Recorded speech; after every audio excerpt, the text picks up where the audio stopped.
오늘 우리에게 주신 하나님의 말씀은 창세기 1장 1절 말씀입니다. 창세기 1장 1절, 태초에 하나님이 천지를 창조하시니라. 아멘. 창세기는 성경의 첫 번째 책이죠. 성경 전체를 여는 열쇠입니다. 태초에 하나님이 천지를 창조하셨다. 하나님을 믿는 사람들의 믿음은 여기서부터 시작되죠. 여러분, 인류의 기원에 대한 학설은요, 딱 두 가지입니다. 하나는 하나님이 목적이 있어서 분명한 약속 가운데 우리를 창조하신 창조론과, 또 하나는요, 우연히 오랜 시간을 통해서 원숭이가 진화되어서 인간이 되었다는 진화론입니다. 이 두 가지 외에 인류의 기원에 대한 학설은 없습니다. 그러니까 창조론을 받아들이면 진화론을 부정하는 것이고요, 진화론을 받아들이면 창조론을 부정하는 것입니다. 진화론자들이 주장하는 것은 인간은 동물이라는 것이죠. 사회적인 동물, 감정의 동물, 그리고 동물 중에서 가장 뛰어난 고등 동물이라는 것이에요. 우리는 어느덧 동물이 되었습니다. 동물 중에 최고란 호칭이 자연스럽게 되었습니다. 그러나 여러분, 하나님은 우리를 동물로 창조하지 않았습니다. 하나님의 형상을 가진 존재로 창조했습니다. 여러분, 이것은 처음 출발부터 어마어마한 차이가 나요. 동물로 살 것이냐, 아니면 이 땅을 살아가면서 하나님께서 분명한 목적을 가진 존재로 살 것이냐. 여러분, 동물이 아무리 진화한들 사람답게 살 수 있을까요? 동물로 시작된 것은 동물로 끝이 납니다. 그러나 하나님의 놀라운 은혜로, 사랑으로 창조된 목적을 가진 사람은 그 목적을 가지고 살아가는 것이죠. 여러분, 진화론은 인간이 누구인가 문제를 보이지 않는 분에서 시작하지 않고 보이는 것만 가지고 풀어내려고 그래요. 그러니 보여지는 존재 중에서 최고의 존재가 원숭이죠. 그 보여지는 존재 중에 원숭이를 가지고서 인간을 만들어갑니다. 그래서 원숭이가 우리 조상이 됩니다. 그러나 창조론은 보이지 않는 존재가 있다는 것이에요. 그분이 하나님이시라는 것이죠. 진화론자들이 주장하는 것은 모든 게 우연이라고 했죠. 쉽게 말하면 이런 거예요. 길에 가는데 길바닥에 책이 하나 떨어져 있어요. 오랜 세월이 지납니다. 바람이 불고 가더니 책이 쭉 넘어가더니 갑자기 책 안에서 설계도가 나와서 설계도가 생기고, 시간이 또 흐른 다음에 뼈대가 생기고, 시간이 또 흐른 다음에 지붕이 덮이고 집이 생겼다는 것이에요. 어때요, 여러분? 이해가 되십니까? 안 되죠. 근데 우리가 그 진화론을 믿고 있다는 것이에요. 인간의 기원 마찬가지 아니에요? 세포 한 개 한 개가 생명체인 단세포 생물이었던 아메바가요, 시간이 흐르면서 연체동물이 됐대요. 그리고 이 연체동물이 오랜 시간을 거치면서 어떻게 해요? 물고기로 바뀝니다. 또 물고기가 오랜 시간을 지나면서 도마뱀 같은 파충류로 지났다가 이 도마뱀이 또 오랜 시간이 지나서 어떻게 돼요? 포유류가 되죠. 그게 원숭이죠. 그리고 이 원숭이가 오랜 시간이 되어서 우리 인류가 되었다는 것이에요. 그러면 어린이 대공원 가서 그 동물 원숭이를 데려다 놓고 수천 년 동안 관찰을 해보면 알겠죠. 왜요? 그 원숭이가 사람으로 진화하는 과정이 있을 거 아니에요. 중간 단계가 있어야 되는 것 아닙니까? 진화론은 앞으로도 계속 진화하죠. 또 하나, 그럼 인간이 다른 존재로 진화하는 진화의 과정이 있어야 되잖아요. 그것뿐만일까요? 여러분, 연체동물에서 어류로 바뀌어지는 그런 것들이 있어야 될 거 아닙니까? 다른 동물 사이에도 계속해서 진화되는 뭔가 있어야 되는데 왜 이제는 더 이상 진화가 안 일어날까요? 말도 안 되는 것이죠. 그냥 인간이 어쩌다가 저절로 생겼대요. 나중에 차차 더 깊이 이 부분을 다루게 될 텐데 질문 한번 그렇다면 던져봅시다. 여러분, 닭이 먼저예요? 알이 먼저예요? 닭이 먼저입니다. 알이 먼저가 아니에요. 성경은 창세기 1장에서 뭐라고 했냐면 각기 종류대로 했다고 했어요. 나무는 나무의 종류대로 만든 것이에요. 여러분, 미꾸라지가 진화해서 뱀장어가 된 게 아니에요. 뱀장어가 진화되어서 더 큰 물고기가 된 게 아니에요. 아닙니다. 미꾸라지는 미꾸라지의 모습대로 만든 거예요. 뱀장어는 뱀장어의 모습대로, 붕어는 붕어의 모습대로, 참새는 참새의 모습대로 각기 종류대로 만들었는데 진화론은 뭐예요? 이게 돌연변이 과정을 통해서 바뀌었대요. 그러면 여러분 미꾸라지 중에서도 지금 뱀장어로 바뀌는 돌연변이가 있어야 될 거 아니에요? 없잖아요. 하나님은 분명하게 창조 때 각기 종류대로 만들었어요. 그러니까 쌍으로 만들었다는 거죠. 인간도 쌍으로 만들지 않습니까? 진화론의 최고 문제는 보이는 것만 가지고 만물의 기원에 대해서 생각해 보자라고 시작합니다. 여러분이 성경을 오늘 집에 가서 한번 다 찾아보십시오. 아니면 인터넷에 온라인 성경에서 자연이라고 쳐보세요. 성경에 세번역이라니 그런 것들은 옛날 원래 원문에 보면 자연, 그러니까 피조물의 자연이라는 단어는 없어요. 없습니다. 그저 창조냐 아니면 피조세계냐 그것만 나오는 것이에요. 무슨 말이에요? 이 땅의 모든 것들은 자연적으로 생겨진 게 아니라니까요. 진화론은 피조물을 자연이라고 이야기하면서 보이는 것들은 자연적으로 만들어졌다라고 해요. 그래서 우연이 필요하고 시간이 필요한 거죠. 빅뱅, 우주의 대폭발이 일어났대요. 그래서 어떻게 해요? 무생물이 생물이 되고 단순한 것이 복잡한 것이 되고 나중에 자연의 최종 산물이 인격체까지 만들었다고 이야기해요. 근데 이 자연을 주장하는 순간 창조주는 없어지는 것이죠. 성경은 분명하게 말합니다. 모든 종류를 창조하며 보시기에 심히 좋았더라라고 이야기해요. 그렇다면 여러분 한번 잘 생각해 봅시다.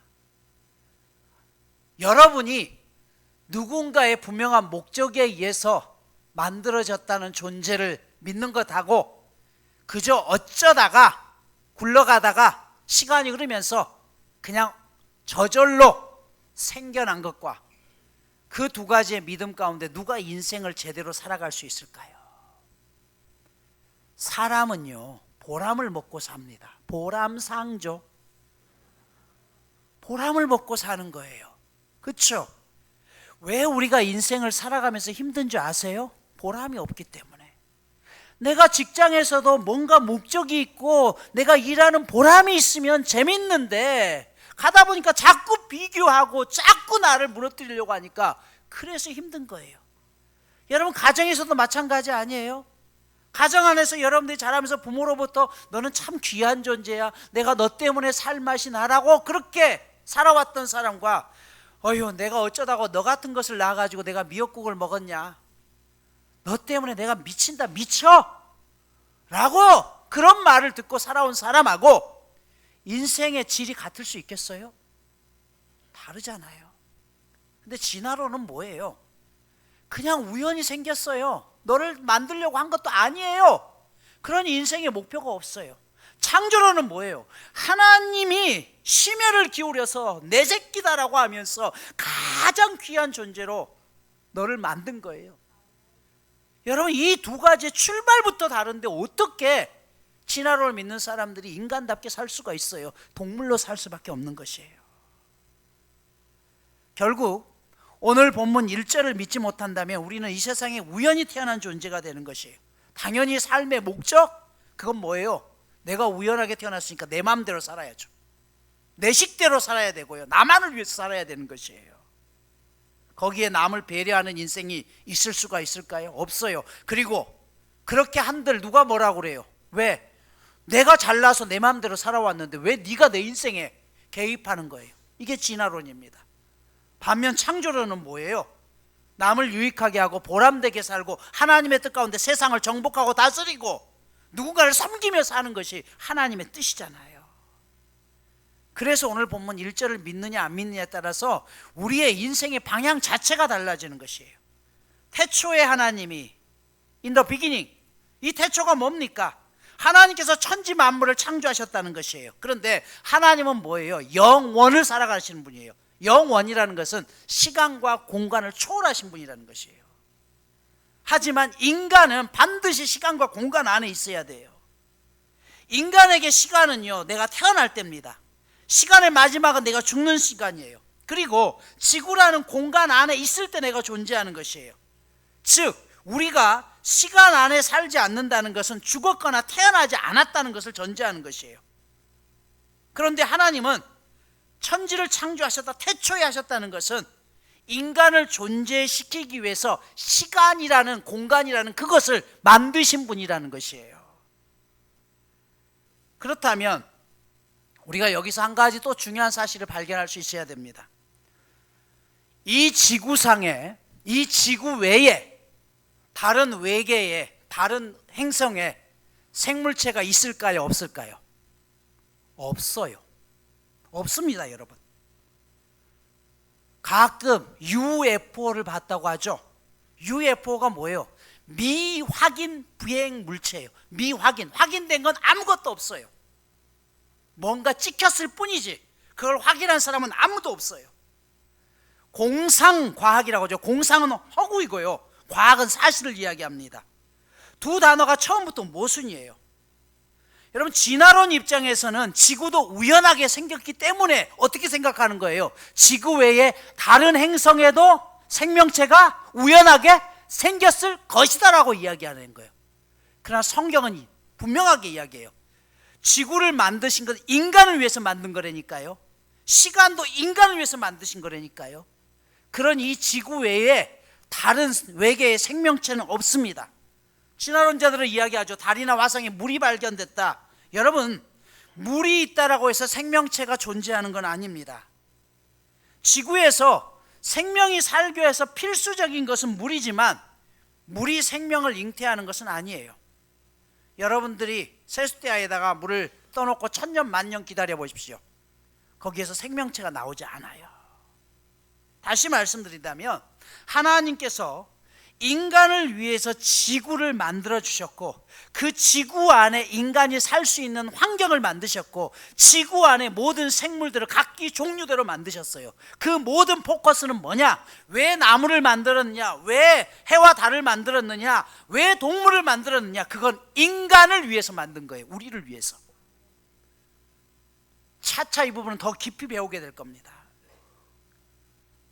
하나님은 스스로 존재하는 분이기 때문에 가능합니다.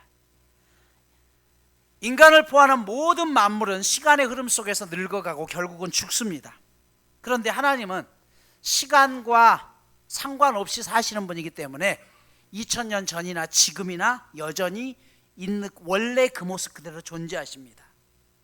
여러분, 우리가 과거에 어떤 일이 일어났는지를 알 수 있는 가장 분명한 방법이 있어요. 그건 뭐냐? 그 과거에 그 자리에 있었던 증인을 찾아가서 물으면 알겠죠. 그리고 그 증인의 말을 통해서 시간을 거꾸로 올라가면 이 말이 사실인지 아닌지 알 수가 있습니다. 아프리카 부시맨에게 노트북이, 컴퓨터가 하나 발견됐다고 생각해 봅시다. 이 부시맨의 어르신이 컴퓨터를 가지고 갔어요. 이들은 네모 반듯한 모양이 무엇인지, 복잡한 회로가 무엇인지, 왜 누가 만들었는지 어떻게 알 수 있을까요? 그들이 연구해서요? 물론 그렇게도 알 수 있다고 하겠죠. 그런데 가장 좋은 방법은 뭘까요? 노트북을 만든 사람이나 그곳에 있던 증인에게 물어보는 게 가장 확실한 겁니다. 이때 노트북 앞에서, 컴퓨터 앞에서 앉아서 컴퓨터의 과거를 알려고 시도하는 게 역사과학이라는 것이에요. 또 제작자에게 물어보지 않고 스스로 깨달아 연구해서 알려고 하는 게 진화론입니다. 반면 제작자에게 물어보고 이 컴퓨터의 현재 모습을 이해하려고 하는 게 창조과학자의 모습입니다. 그렇다면 인간의 시작인 역사에 대해서 가장 잘 알 수 있는 방법은 뭘까요? 연대기로 측정한다고요? 방사선 동위원소로 측정한다고요? 아니요. 원래 처음에 그곳에 계셨던 분에게 물으면 돼요. 그분이 누굽니까? 하나님이시라는 거예요. 그래서 하나님은 욥에게 이런 말씀을 하죠. 욥기 38장 4절에 보면 내가 땅에 기초를 놓을 때 너는 어디 있었느냐? 네가 깨달아 알았으면 한번 대답해보라 라고 이야기해요. 우주의 기원은 여러분 연구에서 깨달아서 알 수 있는 것이 아니라 원래 그 자리에, 태초에 그 자리에 계셨던 그분에게 물어보면 알 수 있는 것이에요. 이게 가장 정확합니다. 이사야 46장 3절에 보면 이렇게 말씀하죠. 야곱의 집이여 이스라엘의 집에 남은 모든 자여 내게 들을지어다. 배에서 태어남으로부터 내게 안겼고 태에서 남으로부터 내게 입 업힌 너희여 너희가 노년에 이르기까지 내가 그리하겠고 백발이 되기까지 내가 너희를 품을 것이라. 내가 지었은즉 내가 업을 것이요 내가 품고 구하여 내리로라 라고 이야기해요. 하나님께서 엄마 뱃속에 있을 때부터 나를 알고 계셨대요. 그리고 내 인생을 책임져 주신다는 것입니다. 만약 하나님이 시간의 흐름에 영향을 받는다면 하나님도 늙으실 것이고, 그렇다면 이것은 불가능합니다. 내가 쓰러져 있을 때 나를 업어주겠다고 하시는 말씀은 하나님은 시간의 제한을 받지 않기 때문에 가능한 것이에요. 이 땅의 모든 종교가 가지고 있는 신화들을 보시면 아주 먼 옛날에 있었다는 말은 있지만 그 신이 인간을 만들었다는 이야기는 어떤 신들에게도 없습니다. 오직 하나님뿐입니다. 태초에 하나님이 천지를 창조하셨다라고 있어요. 바라라는 단어를 쓰는데요, 하나님께만 사용되는 유일한 단어입니다. 바라라는 단어는요, 없던 것을 있게 했다는 것이에요. 원래 있던 게 아니라는 것이에요.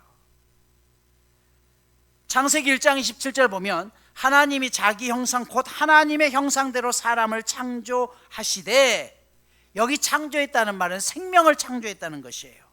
그런데 생명은 재료가 있는 게 아니라 원래 없던 것들입니다. 이 단어가 중요한 이유가 바로 여기에 있어요. 여러분, 그렇다면 이 사실을 우리가 믿는다면 이 세상을 살아가는데 내가 아무것도 없다고 할지라도 우리는 염려하지 않습니다. 왜요? 그 하나님이 있게 하실 것을 믿기 때문에 그러는 것이죠. 다윗이 밧세바를 간통하고 나서 그네의 남편을 죽입니다. 당시에는 자신이 죄라고 생각하지 않다가 나단 선지자의 책망을 받고 죄인임을 고백하며 썼던 시가 시편 51편이죠. 다윗은 고백합니다. 하나님이 내 속에 정한 마음을 창조하소서라고 이야기해요. 이게 무슨 말이에요? 내 인생에 내가 죄악 가운데 멀어졌지만 나를 창조하신 분이기에 나를 다시 새롭게 회복시키실 분이 누구다? 하나님이시라는 것이에요. 고린도후서 5장 17절에 그렇게 말씀하죠. 그런즉 누구든지 그리스도 안에 있으면 새로운 피조물이라. 보라, 이전 것은 지나갔으니 새 것이 되었다라고 이야기해요. 새로운 피조물이라고 있어요. 하나님이 새롭게 창조할 수 있다는 것이. 여러분이 타던 자동차가 망가지면 이 자동차를 새롭게 할 수 있는 것은 자동차를 만드는 회사에 끌고 가면 됩니다. 그러면 우리의 인생도 잘못 살 수 있다니까요. 그런데 잘못 살았을 때 내가 하나님을 믿는다면 하나님 앞에 나아가서 AS를 받으면 나를 다시 새롭게 만들 수 있는 것이에요. 이걸 모르니까 어떻게 해요? 스스로 해결하려고 하다가 결국은 극단적인 선택까지 가는 것입니다. 오늘 말씀을 마무리합니다. 창세기는 지금부터 약 3400여 년 전에 모세를 통해서 하나님이 기록하게 하셨습니다. 창세기를 기록한 이유는 모든 사람이 하나님을 믿게 하기 위한 목적입니다. 그러나 그보다 더 1차적인 목적이 있습니다. 그것은 지난 430년 동안 이집트의 포로로 살았던 이스라엘 백성들을 위해서예요. 이 말씀을 주실 때는 모세가 이스라엘 백성들을 애굽에서 노예로 끌고 나와서 노예 생활하던 그들을 끌고 나와서 시내산 광야에 있을 때예요. 광야 한가운데 있을 때입니다. 그들은 430년 동안 조상 대대로 노예로만 살았습니다. 여러분, 노예의 삶은요, 목표가 없어요. 내일에 대한 계획이 없어요. 하루하루 살아요. 주인이 시킨 대로만 살았습니다.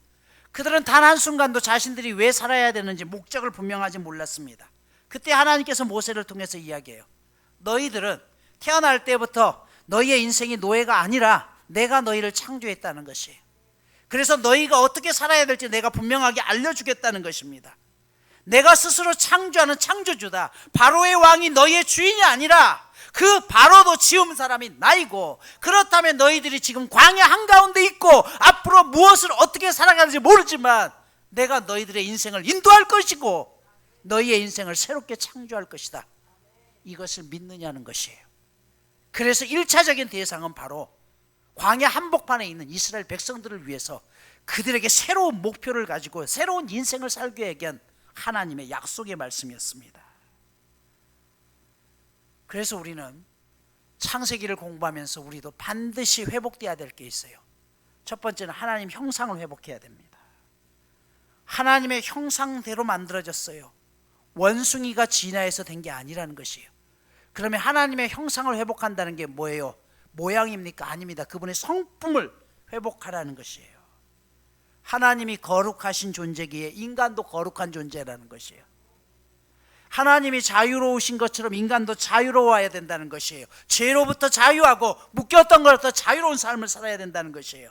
하나님이 사랑이신 것처럼 인간도 사랑을 하며 사랑을 나누며 살아가야 된다는 것이에요. 동물처럼 본능에 의해서 살아가는 게 아니라는 것이에요. 하나님이 질서의 하나님인 것처럼 인간도 내 본능대로 사는 것이 아니라 세상의 질서 가운데 그 질서를 유지하며 다스릴 수 있는 존재로 살아야 된다는 것이에요.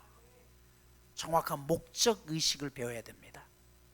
두 번째로 하나님께서 만드신 당신이 최고라는 사실을 잃으면 안 된다는 것이에요. 하나님이 보시기에 심히 좋았더라라고 이야기했어요. 여러분, 앞으로 말씀드리겠지만 모든 지구상의 모든 포커스는요, 인간이었어요. 인간. 그 인간을 위해서, 즉 우리를 위해서 하나님이 만들어 주셨다는 것이에요. 하나님이 만드신 최고의 걸작품이 여러분이라는 사실을 우리가 알아야 됩니다. 우리가 언제든 잊지 말아야 될 것은 우리의 삶이 아무리 부족해 보여도 우리의 있음이 곧 하나님의 뜻입니다. 부모에게 있어서 자녀가 존재해야지 부모도 행복하게 살 수 있는 것 마찬가지예요.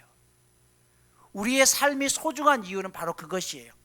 누군가가 나를 만드시고 그 인생의 목적대로 살기를 원합니다.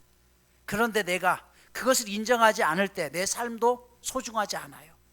누군가에게 쓰임받고 있다는 사실을 인정할 때 여러분의 삶이 소중한 것입니다. 그것을 아는 사람의 삶은요, 정성스러울 수밖에 없는 것이에요. 아무렇게나 사는 인생이 아니라 정말 하나님의 뜻 가운데서 소중한 인생을 살아야 되는 이유가 바로 여기에 있습니다. 앞으로 창세기를 공부하면서 이 사실을 여러분들이 놓치지 않기를 축복합니다. 이번 주 미션입니다. 여러분 자신들의 장점이 무엇인지를 다시 한번 기록해 보십시오. 매일 3가지씩만 한번 기록해 보세요. 하나님이 내게 주신 성품이 무엇인지. 제발 세상 사람들의 기준에 맞추는 것이 아니라 하나님이 여러분들을 바라보시는 그 기준을 찾으십시오. 그래서 내게 있는 하나님의 성품이 무엇인지를 기록하시고 그 안에서 내가 하나님의 뜻 가운데 살려고 노력할 때 우리의 인생이 이제는 비관적인 인생이 아니라 희망의 인생을 살아갈 수 있게 되는 것입니다. 기도합니다.